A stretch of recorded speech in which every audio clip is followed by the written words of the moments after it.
여러분들에게 새해 첫날부터 이 한 해 걸어가는 동안 우리 하나님의 은혜와 축복이 늘 함께 하시기를 우리 주님의 이름으로 축원합니다.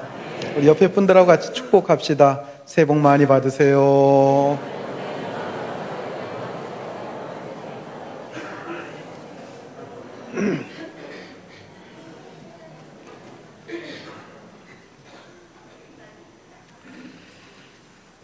새해 이 한 해 걸어가는 동안 특별히 하나님의 은혜가 여러분들을 떠나지 않고 여러분들의 삶 속에 항상 머무를 수 있기를 주의 이름으로 축복합니다.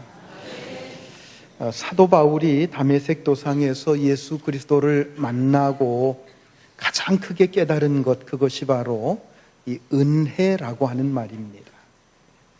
이 은혜라고 하는 말을 사도 바울은 그전에는 거의 생각해 보지도 못했고 거의 들어보지도 못했던 것이 바로 이 하나님의 은혜였습니다.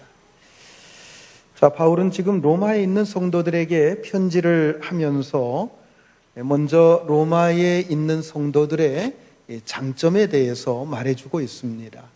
자, 본문 14절 말씀을 우리 같이 봅니다.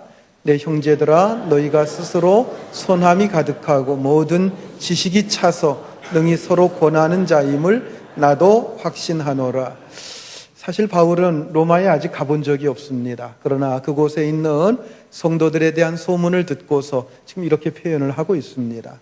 내 형제들아, 너희가 스스로 선함이 가득하고, 이 로마 교회 성도들이 굉장히 착했던 것 같아요. 그래서 선함이 가득하다 이렇게 말하고 있는 것을 볼 수가 있습니다. 또 지식이 차 있다라고 표현을 합니다.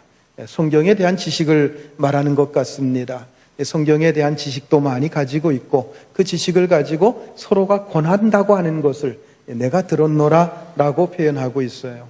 그러니까 그 착함과 그 성경에 대한 지식을 가지고 서로가 격려해주고 권면해주는 그런 아름다운 풍토가 그 속에서 이루어진 것 같습니다. 그래서 어려운 환경 가운데 있으면서도 그들이 아름답게 세워져 가는 것, 이것을 먼저 바울이 칭찬을 하고 있습니다. 자, 그런데 바울의 입장에서 본다고 할 때 뭔가 한 가지 아쉬운 점을 보았습니다. 그래서 15절에서 이렇게 표현을 합니다. 15절 같이 봅니다. 그러나 내가 너희로 다시 생각나게 하려고 하나님께서 내게 주신 은혜로 말미암아 더욱 담대히 대략 너희에게 썼노니. 자, 그러나라고 하는 것은 너희에게 좀 아쉬운 게 있다 그런 얘기죠. 그러나 내가 너희로 다시 생각나게 하려고 하나님께서 내게 주신 이 은혜로 더욱 담대해질 것을 내가 원해서 이 글을 쓰고 있다라고 하는 바울의 표현입니다. 자, 자기가 받은 그 은혜를 생각하니까 이 은혜가 로마에 있는 성도들에게도 이 은혜가 충만하기를 간절히 소망하고 있는 것을 보게 됩니다. 자, 여러분, 은혜라고 하는 말 참 많이 쓰는 말입니다만은 은혜라는 말의 뜻이 무엇이죠? 은혜라는 말은 값없이 주시는 선물이라는 뜻입니다. 따라서 해보시기 바랍니다. 값없이 주시는 선물. 은혜라는 말은 값없이 주시는 선물이라는 뜻이에요. 우리가 하나님의 은혜를 받았다, 무슨 뜻입니까? 값없이 주시는 하나님의 은혜, 하나님의 선물이 내게 넘쳤다, 이런 뜻입니다. 이 말 속에는 어떤 뜻이 있어요? 내가 본래 받을 자격이 없는데 받을 자격이 없는 사람이 하나님께로부터 너무나도 귀한 것, 엄청난 선물을 내가 받았구나 하는 얘기입니다. 자, 그리고 자기는 이렇게 자격이 없는데 너무나도 과분한 것을 우리는 공짜로 얻었다는 거예요. 거저 받았다고 하는데 이 초점이 있습니다. 자, 그렇다고 한다면 바울이 하나님 앞에서 발견한 이 은혜가 무엇입니까? 그것은 나 같은 죄인이 구원받았다고 하는 거예요. 자신은 죄인이었는데 이 죄인, 구원받을 수 없는 이 죄의 구렁텅이에 빠져있는 이 죄인을 하나님께서 그 은혜로 값없는 선물을 통해서 나를 구원해 주셨다라고 하는 것입니다. 그래서 바울은 이것에 대해서 이렇게 표현을 합니다. 로마서 3장 24절 말씀 같이 읽습니다.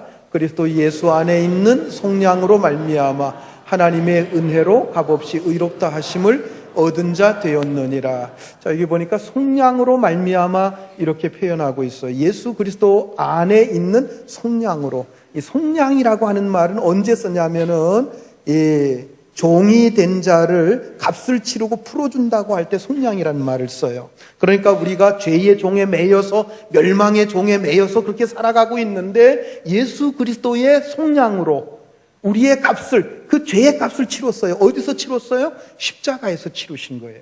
그 십자가의 은혜로 말미암아 내가 그 모든 죄에서 속량을 받았고 내가 구원받았다는 거예요. 의롭다함을 얻게 됐다고 하는 것입니다. 이처럼 바울은 기가 막힌 하나님의 은혜를 경험한 사람이었습니다. 그리고 이러한 기가 막힌 하나님의 은혜가 로마 교인들에게도 주어지기를 간절히 소망한다고 하는 그런 뜻입니다. 사랑하는 성도 여러분, 오늘 여러분들에게도 하나님의 이 구원의 은총이 충만할 수 있기를 주님의 이름으로 축원합니다. 자, 그런데 또 한 가지 바울이 발견한 놀라운 은혜가 있습니다. 그 은혜가 무엇입니까? 그 은혜를 이렇게 설명을 합니다. 16절 말씀 같이 읽습니다. 이 은혜는 곧 나로 이방인을 위하여 그리스도 예수의 일꾼이 되어 하나님의 복음의 제사장 직분을 하게 하사 이방인을 제물로 드리는 것이 성령 안에서 거룩하게 되어 받으실 만하게 하려 하심이라. 자, 16절 어떻게 시작해요? 이 은혜는, 내가 받은 이 은혜는 또 어떤 것이냐? 그것을 얘기를 하고 있어요. 한마디로 말해서 뭐라고 얘기합니까? 이방인을 위하여 그리스도 예수의 일꾼이 된 것이다. 이렇게 말씀을 하고 있습니다. 자신을 불러서 그리스도의 복음을 이방에 전하도록 일꾼으로 삼으셨다는 거예요. 귀한 직분을 주셔서 그 직분을 감당할 수 있는 일꾼으로 삼으셨다고 하는 것입니다. 바울이 받은 직분이 뭡니까? 사도라고 하는 직분이에요.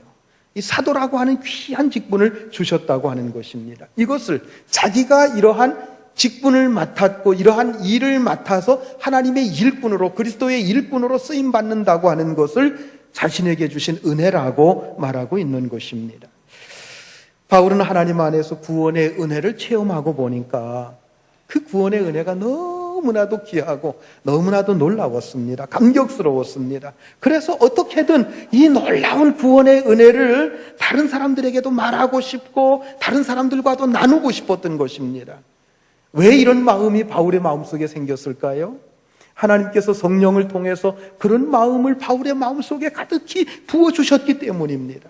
그래서 이런 마음을 가득히 부어주신 것, 이것에 대해서 바울은 은혜라고 표현을 하고 있는 거예요. 사랑하는 성도 여러분, 여러분들이 2017년도 한 해를 걸어가면서 이러한 마음, 이런 은혜가 여러분들의 마음속에도 가득히 부어질 수 있기를 주의 이름으로 축원합니다. 그래서 바울처럼 이 은혜를 매일매일 새롭게 느낄 수 있고 누구에게든지 이 은혜를 전하고 나눌 수 있는 여러분들의 복된 한 해가 될 수 있기를 바랍니다. 특히 올해는 새롭게 임직을 받게 될 임직자들이 여러분이 있습니다. 장로로 새롭게 세워질 분들이 6분, 권사로 세워질 분들이 11분, 아까 기도하시는 장로님이 안수집사 3분이라고 그랬는데 3분이 아니라 그 2배입니다. 6분입니다. 그래서 23분의 임직자들이 임직을 받으시게 되는데 이 임직자들에게 이 하나님의 귀한 은혜가 충만할 수 있기를 주의 이름으로 축원합니다. 여러분들의 마음속에 구원의 은혜, 구원의 감격이 넘쳐날 수 있기를 바랍니다. 하나님께 받은 직분은 바로 이 은혜와 감격으로 감당할 수 있는 거예요. 이 은혜, 구속의 감격, 구속의 기쁨이 사라지면 여러분 직분 제대로 감당할 수 없습니다. 우리가 직분을 뭘로 감당해요? 우리의 지식으로 합니까? 우리의 돈으로 합니까? 우리의 능력으로 합니까? 내 의지를 가지고 합니까? 아니에요. 여러분, 이 직분은 뭘로 감당합니까? 구원의 은총으로 하는 거예요. 구원의 감격으로 하는 겁니다. 구원의 기쁨으로 하는 거예요. 여러분, 이게 사라지면 성도들은 제대로 감당할 수가 없어요. 그 은혜와 감격이 사라지면요, 교회나 목사가 어떤 요구를 하면 부담스럽게 느껴요. 어떤 걸 요구하면 짜증스러워합니다. 그러나 여러분, 구원의 은혜와 감격이 충만하면 교회가 그리고 목회자가 어떤 일을 요구해도 은혜와 기쁨으로 감당할 수 있는 줄 여러분 믿으시기 바랍니다. 여러분들 구원의 은혜와 기쁨이 감격해서 어떤 일도 은혜와 기쁨으로 감당할 수 있는 모든 직분자들이 될 수 있기를 주님의 이름으로 축원합니다. 자, 본문 16절에서 그리스도 예수의 일꾼이 되어 하는 말에서 일꾼이라고 하는 말, 이 말은 주님의 마음에 들어서 주님의 일을 맡은 사명자들을 가리키는 말입니다. 여기 일꾼이라고 하는 그냥 종이라든지 모슴이라든지 억지로 이 일을 하는 어떤 삭슬 받는 노동자라든지 그런 뜻을 말하는 것이 아닙니다. 이 일꾼이라고 하는 말, 여러분, 일꾼이라는 말 영어로 하면 일반적으로 우리가 딱 생각하는 것은 일이라고 하는 게 워크입니다. 그래서 워커, ER을 붙여서 워커라고 말할 수 있는데, 영어 성경에 보면 여기 일꾼이라고 하는 말을 워커라는 단어를 쓰지 않았어요. 뭐라고 썼느냐? 놀랍게도 미니스터라고 하는 말을 쓰고 있는 것을 볼 수 있습니다. 이 미니스터란 말을 누구에게 쓰는 말인지 아십니까? 이 말은 왕이 신임을 해서, 대통령이 신임을 해서 국가의 중요한 부서에 중요한 일을 맡긴 그 부서장, 즉 장관들을 부를 때에 미니스터라고 부릅니다. 그런데 본래는 장관들을 이르는 말이 아니었어요. 처음엔 어떤 말이었는가 하면 하나님께서 불러내어서 하나님의 귀한 성직을 맡긴 성직자들을 부를 때 미니스터라고 불렀습니다. 이 말이 나중에 장관들을 부를 때에도 미니스터라는 말을 쓰게 됐다는 얘기입니다. 올해 우리 교회 표에도 이 미니스터라는 말을 사용을 했어요. 올해 우리 교회 표가 뭡니까? 예수의 좋은 일꾼이 되자. 예수의 좋은 일꾼이 되자. Let's be a good minister of Jesus. 예수의 좋은 일꾼 할 때 미니스터라는 말을 여기다가 썼어요. good minister, 좋은 일꾼이 되자라고 하는 것입니다. good worker라고 하지 않았어요. good minister라고 했습니다. 여러분, 이것은 예수의 일꾼이 되는 것, 특히 예수 그리스도의 복음을 전하는 자가 되는 것은 굉장히 중요한 성직이라고 하는 것입니다. 여러분, 복음을 들고 나가서 전하는 일은 거룩한 일이고 복음을 들고 나가서 전하는 사람은 거룩한 사람입니다. 그래서 그 사람을 성경은 미니스터, 성직자라고 부르고 있는 거예요. 물론 오늘날에 이 성직자와 성도들을 구분하기 위해서 성직자 또 성도, 일반 성도 이렇게 구분은 합니다만은 사실 엄밀히 말하면 성경적으로 본다고 하면 이건 제도적인 면에서 성직자와 성도를 구분하는 것이죠. 성경적으로 보면 구분이 안 돼 있어요. 하나님의 복음을 위해서 수고하는 사람들은 다 미니스터인 줄 여러분 믿으시기 바랍니다. 자, 우리를 예수의 일꾼으로 삼으신 이유가 무엇입니까? 16절에서 뭐라고 했습니까? 그리스도 예수의 일꾼이 되어 하나님의 복음의 제사장 직분을 하게 했다라고 말씀하고 있습니다. 복음의 제사장 직분이라고 하는 게 무엇입니까? 자, 우선 제사장이 하는 일이 무엇입니까? 제사장이 하는 일이 뭐예요? 죄로 인해서 하나님과 멀어진 그 사람들을 하나님 앞에 죄사함의 의미로 제사를 드립니다. 대신 양을 잡아 죽이는 그 제사의 일을 하면서 그 사람의 죄를 하나님께서 불쌍히 여기시고 이 제사는 것으로 이 사람을 용서해 주시고 하나님과 화목하게 해 주시옵소서 해가지고 제사를 드리는 거예요. 그래서 죄인들을, 하나님과 멀어졌던 그 죄인들을 하나님과 가까이 하게 하고 하나님과 화합하게 하고 화목하게 하는 그 역할을 하는 사람이 바로 제사장직을 맡은 사람입니다.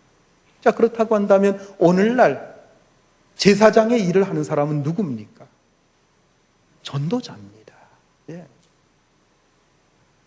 죄를 지었고 죄 가운데 살고 있는, 하나님과 등지고 사는 저 세상에 있는 많은 사람들, 그 사람들에게 나아가서 그 사람들에게 하나님을 알려줍니다. 하나님이 어떤 분인지를 가르쳐줍니다. 하나님이 당신을 사랑하십니다. 하나님이 그들을 사랑한다는 것을 깨우쳐줍니다. 그래서 독생자 예수 그리스도를 보내주시고 그들의 모든 죄를 십자가에서 죽게 하시고 부활하심으로 말미암아 그 예수 그리스도를 믿고 영접하면 하나님과 반목하여 살던 그 사람들이 하나님을 알고 하나님께 나아와서 예수 그리스도를 믿고 구원받게 하시고 하나님의 거룩한 자녀로 살게 하시는 이 역할을 감당하는 사람, 어떤 사람이에요? 전도자입니다. 바로 이 전도자가 오늘날의 제사장이라고 하는 사실입니다. 하나님에게는 모든 사람을 구원하시는 일만큼 중요하고 시급한 일이 없습니다. 여러분, 성경 전체를 통해서 하나님께서 가장 중요하게 여기시는 일이 무엇인지 한번 살펴보십시오. 우리는 흔히 예배라고 말을 합니다. 물론 예배는 굉장히 중요한 겁니다. 여러분들이 올 한 해 걸어가면서 예배의 승리자가 되시기를 주의 이름으로 축원합니다. 여러분들이 예배에 성공하면 여러분들의 인생이 성공할 수가 있습니다. 이 한 해 걸어가면서 예배에 빠지지 않고 하나님 앞에 나와 신령과 진정으로 예배 드리면 여러분들의 삶이 형통케 될 줄로 믿습니다. 이렇게 예배에 성공하면 우리 인생이 성공할 수 있어요. 이 분명한 사실입니다. 여러분, 이 한 해 동안 예배에 한번 목숨을 걸어 보십시오. 여러분 반드시 성공할 수 있습니다. 여러분 하는 모든 일이 형통하게 될 줄로 믿으시기 바랍니다. 자, 그런데 여러분, 이 세상 역사가 존재하는 한 하나님에게 있어서는 예배보다도 더 중요한 일이 있어요. 그게 뭡니까? 죽은 자를 구원하는, 죽은 자를 살리는 전도의 일입니다. 선교의 일입니다. 여러분, 이 세상에 죽어갈 사람들이 천지에 널려 있는데 그 가운데서 하나님께 예배 드린다고 하나님께서 그 예배를 기쁘시게 받으시겠습니까? 예수 믿지 않아 멸망당할 사람들이 수두룩하게 쌓여 있는 이상 여러분, 이 전도만큼 시급하고 중요한 일은 없습니다.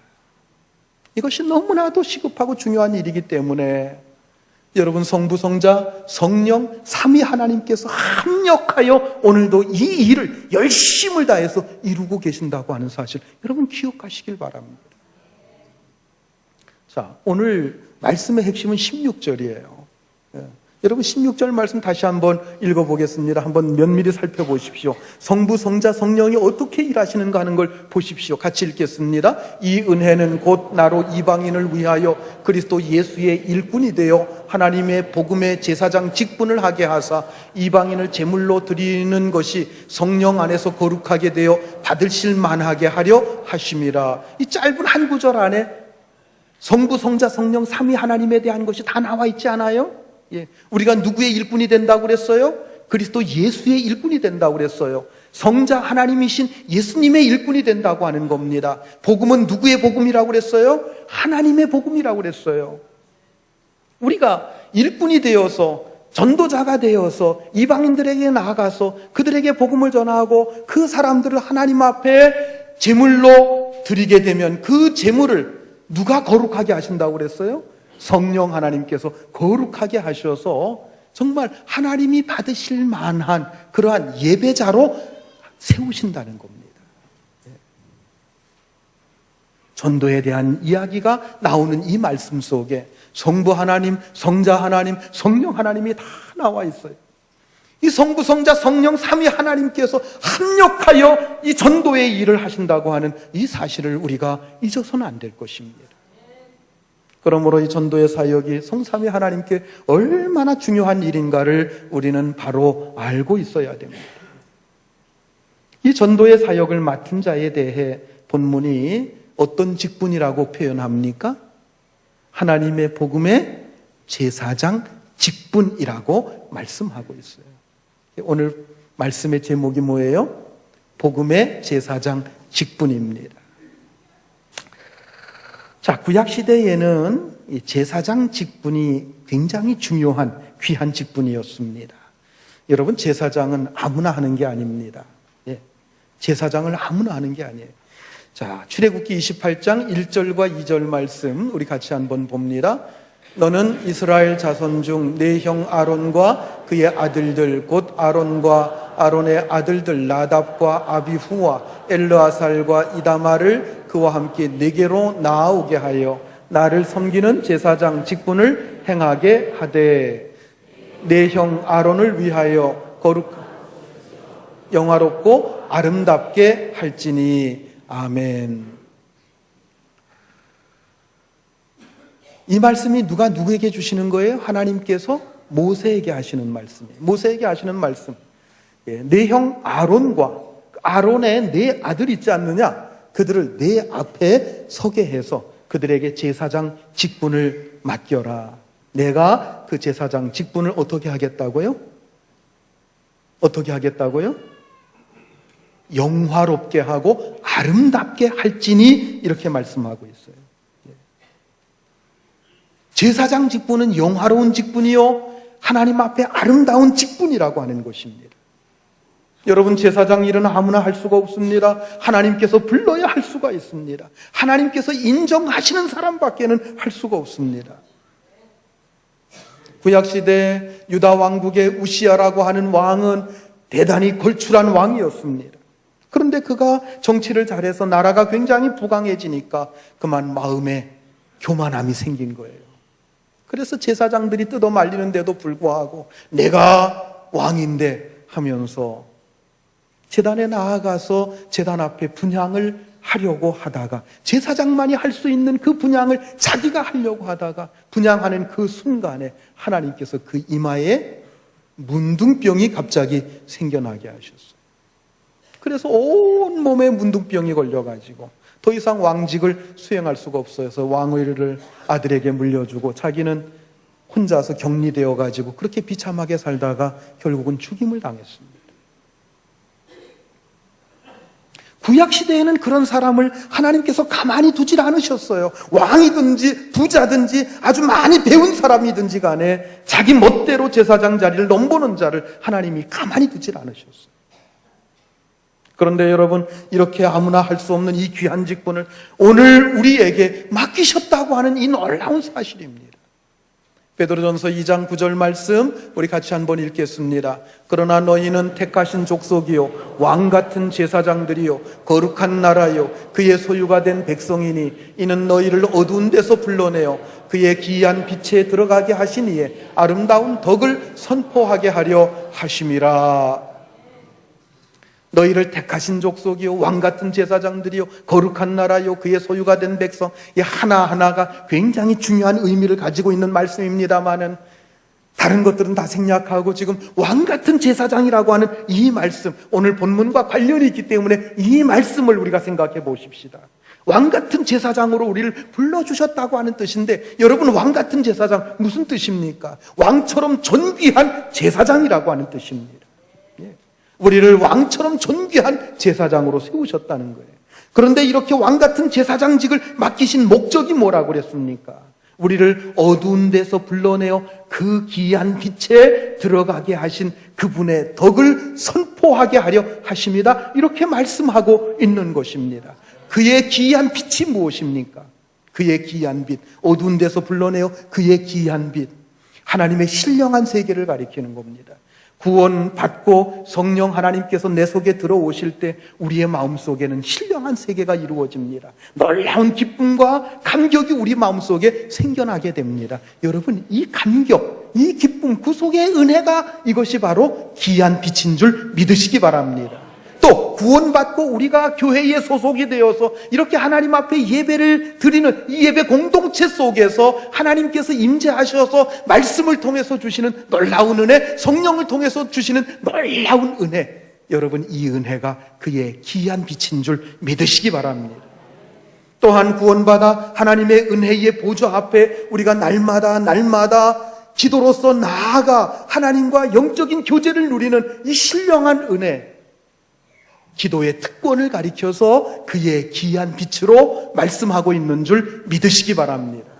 뿐만 아니죠, 가장 중요한 것, 우리가 이 세상을 떠날 때 장차 우리가 천국에 들어가서 누리게 될 그 천국의 영광을 가리켜서 그의 귀한 빛이라고 말씀하고 있는 줄 믿으시기 바랍니다.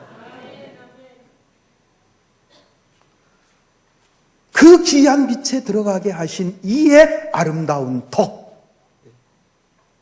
그 귀한 빛에 들어가게 하신 분이 누구예요? 우리가 누구 때문에 들어가게 됐어요? 예수님 때문에. 그 예수님의 덕, 그 덕이 뭐예요? 십자가의 은혜예요. 부활의 축복이에요. 십자가의 구속의 은혜와 부활의 축복, 이것을 한마디로 말해서 뭐라고 얘기하죠? 예수 그리스도의 복음이라고 하는 거예요. 십자가와 부활을 통해서 우리에게 이 놀라운 축복을 허락하셨어요. 이 은혜를 허락하셨어요. 이게 바로 복음인 것입니다. 그래서 이 말씀을 아주 복잡하게 말씀을 베드로전서 2장 9절에서 말씀을 하고 있지만 딱 한마디로 말하면 우리를 왕같은 제사장으로 삼으신 이유가 뭐냐? 그리스도의 복음을 전하게 하기 위해서다라고 하는 말씀입니다. 사랑하는 성도 여러분, 하나님께서 우리에게 너무나도 고귀한 직분을 주셨기 때문에 우리는 전도해야 될 줄로 믿으시기 바랍니다. 먼저 여러분에게 하나님의 구원의 은총이 충만하시길 바랍니다. 구원의 기쁨과 감격이 여러분 가슴 속에서 떠나지 않기를 바랍니다. 여러분, 아무리 전도의 훈련을 많이 받고 전도 교육을 많이 받아도 여러분, 이 구원에 대한 감격이 없으면 전도자가 될 수가 없어요. 전도자는요, 이 감격이 있어야, 이 놀라운 기쁨이 있어야, 이 구속의 기쁨이 있어야 전도자가 될 수 있는 거예요. 그리고 하나님께서 예수 그리스도의 일꾼으로 삼으시고 복음의 제사장 직분을 주신 이 은혜를 여러분 한순간도 잊지 않으시기를 바랍니다. 이 감격을 가지고 늘 하나님 앞에 나와 예배하는 자가 되시고 이 감격을 가지고 올 한 해 걸어가면서 복음을 위해서 헌신하는 전도자들이 될 수 있기를 주의 이름으로 축원합니다. 자, 그렇다고 한다면 여러분, 전도가 왜 은혜입니까? 자, 오늘 본문 17절부터 19절까지 우리 같이 한번 읽습니다. 그러므로 내가 그리스도 예수 안에서 하나님의 일에 대하여 자랑할 것이 있거니와 그리스도께서 이방인들을 순종하게 하기 위하여 나를 통하여 역사하신 것 외에는 내가 감히 말하지 아니하노라. 그 일은 말과 행위로 표적과 기사의 능력으로 성령의 능력으로 이루어졌으며 그리하여 내가 예루살렘으로부터 두루 행하여 일루이곤까지 그리스도의 복음을 편만하게 전파하였노라. 자, 복음을 전하는 자에게는 기가 막힌 특혜가 있다는 겁니다. 그게 뭡니까? 성령의 능력과 성령의 역사를 체험하는 거예요. 여러분, 복음서를 가만히 살펴보십시오. 예수님께서 행하신 수많은 기적과 그 능력들이 전부 다 어느 현장에서 일어났는지 아십니까? 복음을 전하는 그 현장 속에서 다 일어난 놀라운 일들입니다.